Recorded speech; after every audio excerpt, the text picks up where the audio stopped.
छिंदवाड़ा के परसिया क्षेत्र में रेसे बीमारी से हड़कंप मचा हुआ है। पिछले 20 दिन में 3 से ज्यादा बच्चों की मौत हो चुकी है और कई बच्चे अभी भी बीमार हैं। बताया जा रहा है कि मामूली बुखार से शुरू हुई इस बीमारी से बच्चों की किडनी फेल हो रही है। परिवार वालों का कहना है कि इलाज के लिए उन्हें नागपुर जाना पड़ रहा है और लाखों रुपए खर्च करने पड़ रहे हैं। प्रशासन और स्वास्थ्य विभाग की टीम सैंपलिंग में जुटी है, तो वहीं भोपाल से लेकर दिल्ली तक की टीम जांच कर रही है। लोगों का आरोप है कि क्षेत्र में दूषित पानी सप्लाई हो रहा है, इससे बीमारी फैल रही है। पेट में दर्द था, हल्का ही था, ज़्यादा फीवर भी नहीं था उसको। हमने डॉक्टर के पास ले गए, वो ठीक हो गया दूसरे दिन, यानी कि उसको फिर उल्टी चालू हुई। जब हमने दवाखाना ले गए तो उसको पेशाब भी कराए थे, घर में पेशाब करके गया था हमने। जब वहाँ लेके गए तो पता चला कि वो पेशाब भी नहीं कर रहा है, तो बूंद बूंद बस हो रही थी। कभी पहले ऐसा लगा था कि उसकी प्रॉब्लम कभी कुछ नहीं हुई,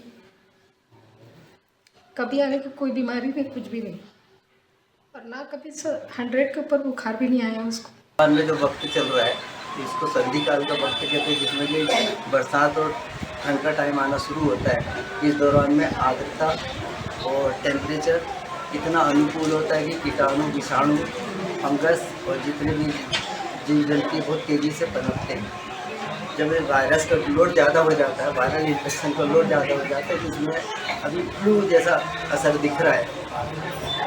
फ्लू का असर दिख रहा है, जिसमें कि क्या होता है, घर में एक व्यक्ति को बुखार आया, सर्दी जुकाम हुई, किसी दूसरे को 4 दिन 5 दिन के बाद में दूसरे को आया। सर ये नॉर्मल फ्लू किडनी में डायरेक्ट कैसे इन्फेक्ट कर रहा है? इसका कहने के लिए एक्सपर्ट ही आपको जवाब दे पाएंगे कि उसका वो डिटेल इन्फॉर्मेशन होगी। जो वायरल इन्फेक्शन है वो यदि आइसोलेट करने के लिए जो सेंट्रल लैब होती है इंडिया की, वहाँ पर रिपोर्ट जाएगी, वहाँ से पता चल पाएगा। अपन चूँकि यहाँ पर प्राइमरी लेवल पे इलाज करते हैं, किसी भी पेशेंट को जैसे कोई तकलीफ लगती है उसको हम लोग बड़े हायर सेंटर में रेफर करते हैं।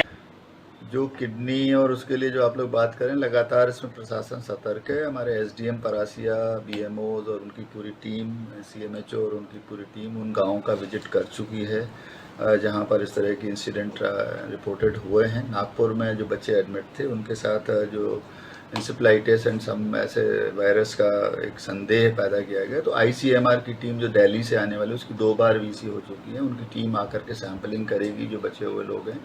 हमारी जो आरआरटी टीम्स हैं वो रेगुलर उन गाँव में विजिट करेंगी जहाँ जहाँ पर इस तरह के केसेस रिपोर्टेड हुए हैं, और जो बच्चे या जो परिवार के लोग बीमार हैं उनके इलाज की व्यवस्था की जाएगी। मेरा आपके माध्यम से उन सभी गाँवों में जो रहने वाले हैं उनसे अनुरोध है कि पैनिक या घबराने की बिल्कुल ज़रूरत नहीं है, परंतु जो अगर आपके घर में कोई बीमार हो रहा है, बुखार हो रहा है, तो उसको तुरंत डॉक्टर को दिखाएं और जो डॉक्टर की सलाह पे दवाइयाँ दी जा रही हैं